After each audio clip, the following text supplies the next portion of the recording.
In today's video, we're going to talk about the First Home Savings Account, which is also known as the FHSA. This was an account recently released by the Government of Canada here in 2023. Similar to the TFSA or the RRSP, it comes with different benefits that apply specifically to purchasing your first home. So we're going to go into some of the details and see if it can apply to your situation.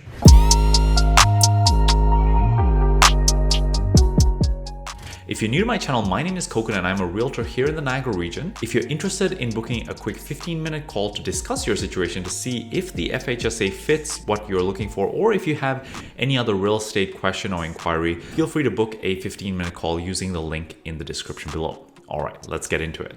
So I have two articles that I'm going to showcase here. I'll leave the links to them in the description below. So if you want to take your time to read through them. So the first is from Wealthsimple. So, they have a well-made article here that just describes what the FHSA is for. The first thing they mention here, like the RSP, an FHSA reduces your taxable income, meaning a nice discount at tax time.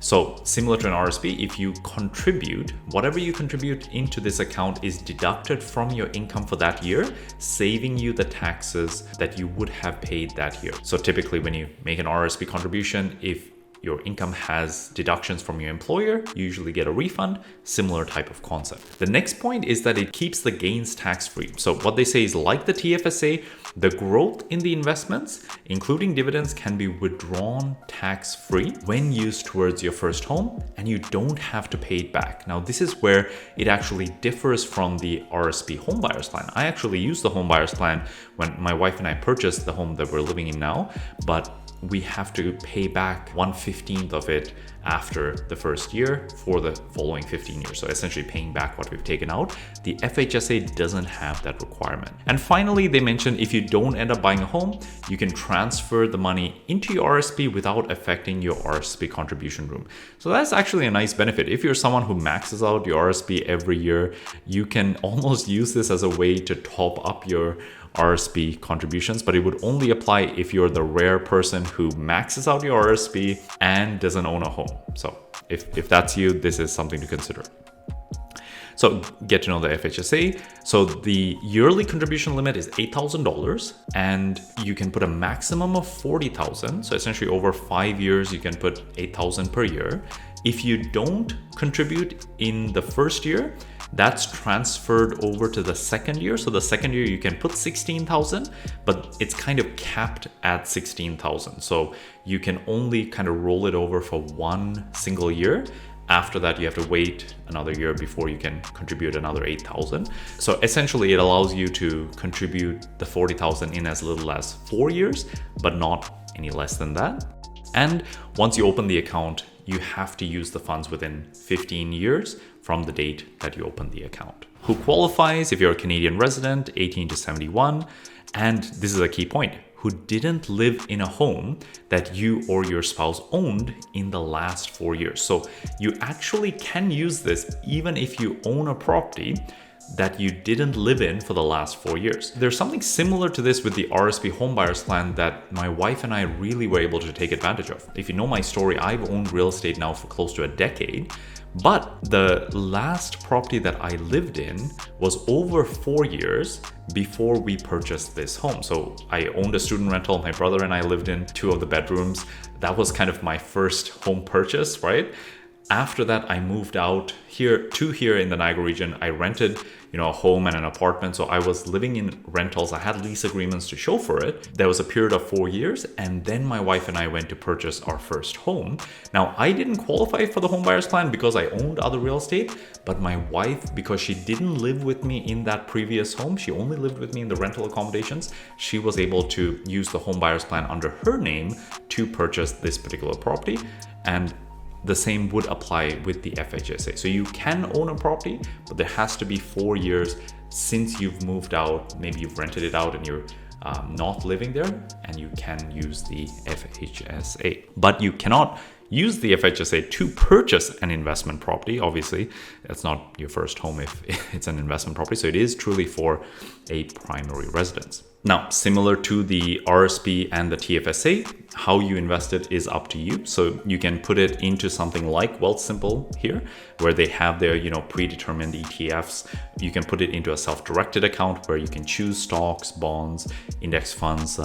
So you have complete control over how the money is invested. This goes into some of the differences between the home buyers plan and the FHSA. A key one to note is the contribution deadline. So an RSP, you can contribute up to the end of February and still get a deduction for the prior year.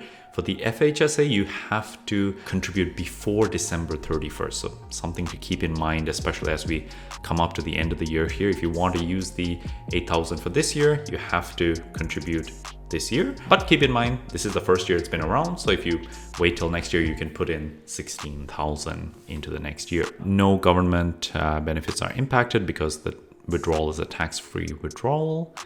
And yeah, so pretty much straightforward. So that is the basic details of the first home savings account. I wanted to show you this other article as well by Forbes, and it goes a bit more specific into the what we were describing in terms of who is eligible.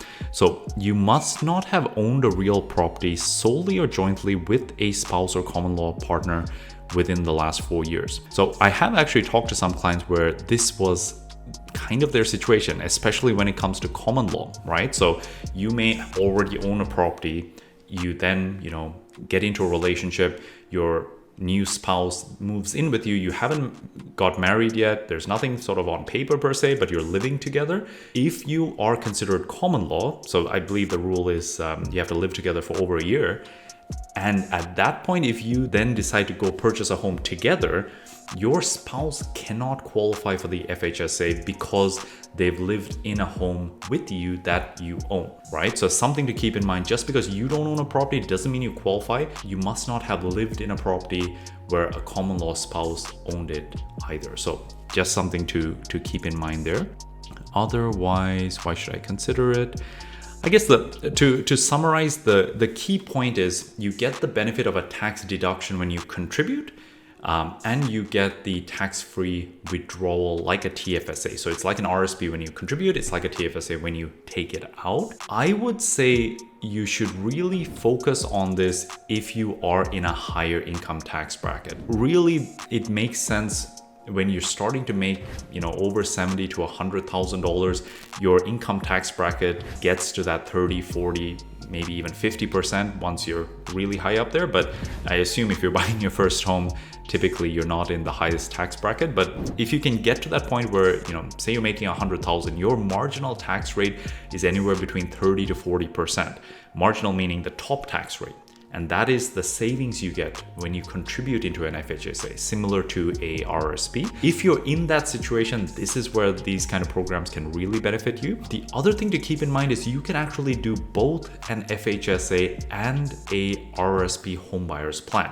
So again, we're really talking about a rare few people who are in this amazing scenario where you have savings, you have a high income, you don't own a property, you can contribute money into this FHSA over a period of 5 years. You can put $40,000 per buyer. So if you're buying with a spouse, you can get $80,000 between the two of you, and you can get $35,000 each from the RSP homebuyers plan. Now keep in mind, the homebuyers plan is a little bit different to the FHSA. It does have to be returned over the period of 15 years once you buy the property. So it is money that you have to put back or pay a little bit of tax every single year. But essentially, between these two, you are looking at roughly $150,000 that you can put towards a down payment on a first property. Assuming you can save that pre-tax, you can get up to that amount as a down payment. So it really works out, especially if you're trying to buy a property in the GTA or even out here in the Niagara region. If you're looking at a little bit of a nicer home,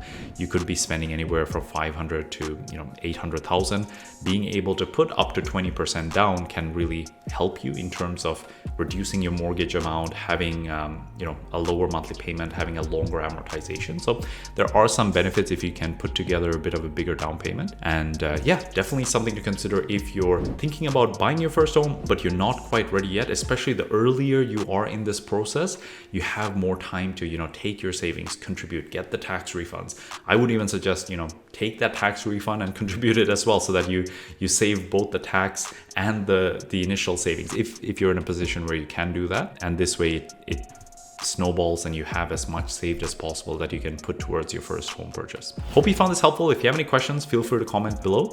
And again, if you want to discuss your specific situation, if you have some questions about the first home savings plan, or anything in the process of purchasing your first home, feel free to book a 15-minute call using the link in the description below, and I'd be happy to have a quick chat with you and answer any questions you may have. Until next time, all the best.